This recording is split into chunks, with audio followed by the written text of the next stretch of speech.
കോട്ടയത്ത് മുക്കുപണ്ട തട്ടിപ്പ് നടത്തിയ ശേഷം മരിച്ചെന്ന് വാർത്ത നൽകിയ പ്രതി കുമാരനല്ലൂർ സ്വദേശി സജീവിനെതിരെ കൂടുതൽ അന്വേഷണം ഉണ്ടായേക്കും.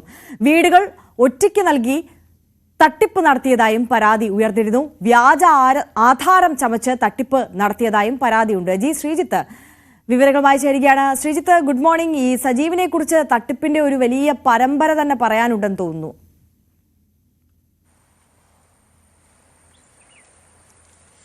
തീർച്ചയായും അങ്ങനെയാണ്. ഇന്നലെ പോലീസ് സ്റ്റേഷനിൽ ഇയാളെ പിടികൂടിയപ്പോൾ തന്നെ അവിടെ എത്തിയ ആളുകൾ പലരും അവിടെ എത്തിയാണ് ഈ ഒരു കേസിന് പുറത്തു നിൽക്കുന്ന പല കേസുകളിലും പെട്ടവരാണ് അവിടെ വരികയും ഇതിനെക്കുറിച്ച് അന്വേഷിക്കുകയൊക്കെ ചെയ്തത്.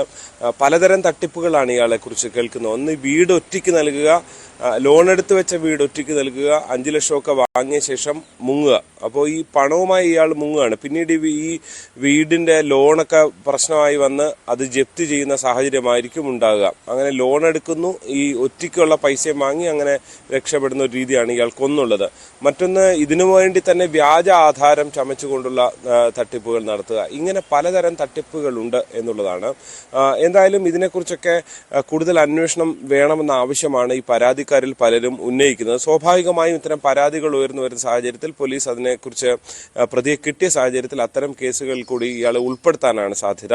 എന്തായാലും ഇന്നലത്തെ കേസിലുള്ള അറസ്റ്റ് ചെയ്ത കേസിലുള്ള അന്വേഷണവും കാര്യങ്ങളും പോലീസ് തുടർന്ന് വരികയാണ്. പ്രത്യേകിച്ച് ഒരു ദിനപത്രത്തിലാണ് ഇങ്ങനെ ഒരു പരസ്യം നൽകിയത്. ആ ദിനപത്രം പൂർണ്ണമായും വീണ്ടെടുക്കേണ്ടതുണ്ട്.